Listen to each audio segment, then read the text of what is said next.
Hi guys, I'm Kate and I'm an English learner. And this is my special place where I learn English and get closer to my English fluency step by step. Welcome to my English fluency path. And with this video, I'm starting a new section on my channel, Tips for Learners. This is supposed to be a video series of tips and tricks, some pieces of advice from me to other learners, and these tips are based on my own learning experience. If you're also an English learner, and if you are at the beginning of your learning journey, or maybe you've been learning English for a while, but you are still not aware of this thing, or maybe you're not paying enough attention to this thing, you definitely need this number one tip from me. So let's get started. First and foremost, I highly recommend you to get to know and actually love the IPA, International Phonetic Alphabet. In short, the IPA is a system for writing sounds. Yes, English sounds, vowels, and consonants. I'm not going to tell you about all the nuances, features, and peculiarities of building the IPA system. Fortunately, there is a lot of videos of professionals and so many other resources which are freely available and which will help you to understand and figure out what is the IPA is. Just believe me that you definitely need to know this. Just give me the benefit of the doubt. For me, the International Phonetic Alphabet, it is the most crucial element of the entire learning system. And to my mind, it is the most important tool to start with to make your learning process as effective and efficient as it possible. And now I'd like to tell you my story of acquaintance with the IPA. But here's the thing. I extremely regretting that this acquaintance didn't happen much earlier at the beginning of my learning journey. If it had happened at least few years ago, for sure, I would have definitely been so much closer to my English fluency. So let's get back to business. Neither at school, nor at the university, nor sometime later when I've been learning English by my own, I knew nothing about the IPA. Consequently, I didn't pay enough attention to the English sounds. I didn't care that there were several different E sounds in American English, long and tense E as in sheep, and short and relaxed E as in ship. As a result, these are two different words. But originally, I didn't care much as there was only one E sound in my native language. I didn't care that there were several different sounds in American English. Central as in cup and back as in cup or father. Consequently, cup and cup are two different words. But in my native language, there was only one sound, and I wasn't aware of any other versions of this sound. I didn't care that there were several different S sounds in American English. Neutral as in bed, and open front as in bed. So, as you understood, there was only one sound in my first language. One more example.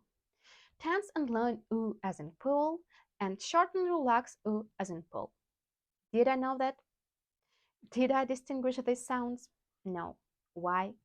Right, because there was only one U sound in my first language. And there are much more such examples which relate to literally each sound of American English, both vowel and consonant sounds.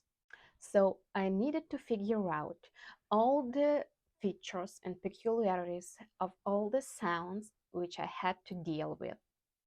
And all of a sudden, I came across some educational YouTube video about the IPA, and I understood and realized that I won't be able to learn English properly until I master all the sounds of this language. Because in English, there are so many sounds which do not exist in our native language. and consequently, we cannot perceive and reproduce them correctly.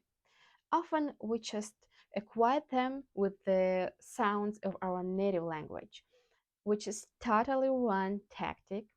Believe me, I experienced this. It doesn't lead to success. It is true.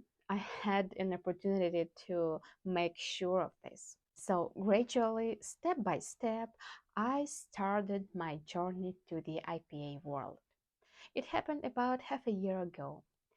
I started to get to know every English sound better and better, especially vowel sounds. It wasn't tough or extremely challenging for me because I was very interested and curious about it. And I felt a huge inspiration and motivation when I saw my first result and kind of success in my pronunciation improving. Because to my mind, without knowing the IPA, you won't be able to boost your pronunciation confidence and to get to the level in English where you want to be. It was the turning point in my learning process, in my understanding and realizing the meaning and significance of English sounds. It was that driving force that gave the acceleration to my learning English. For me, the correct pronunciation and the ability to reproduce all the sounds and words and to speak in correctly and clearly in general, it is about my confidence in English. And for some reason, it is about some part of my own inner confidence as well. And now let's take a look behind the scenes and see how I work on the IPA. I have a couple different notebooks for my notes. I really love taking notes. I like to write everything down because it's the best way for me to memorize something.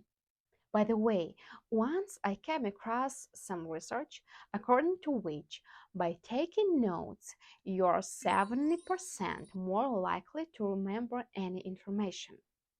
It is incredible research and incredible result, isn't it? So I'm taking all the notes I need for my learning. I'm doing it in English, of course. About each word, I write its APA transcription.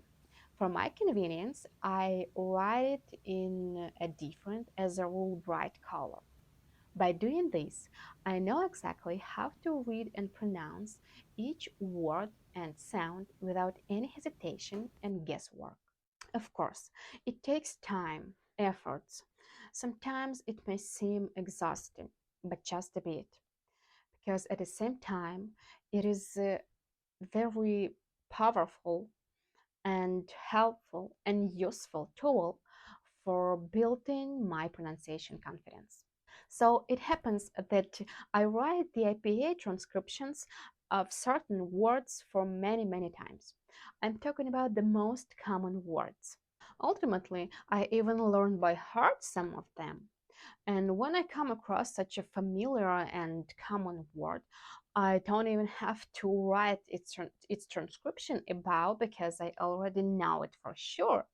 My further step is then when I write the APA transcription only of the new and challenging words for me because I've already memorized the correct APA transcription of the most used ones.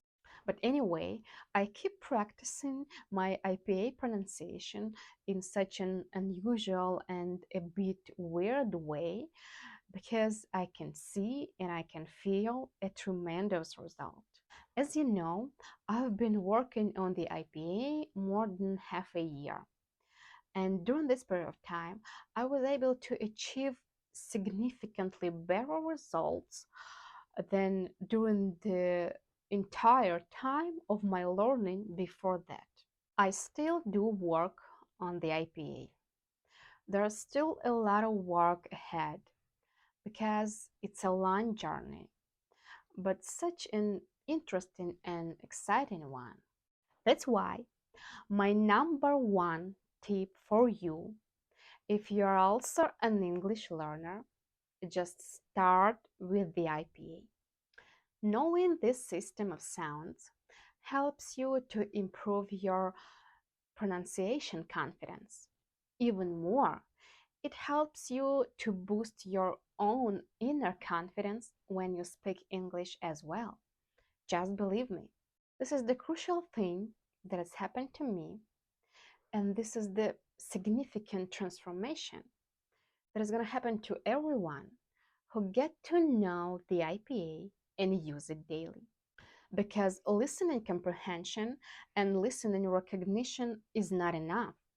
You need to have a clear and precise system of sounds in your head, in your brain, in your mind.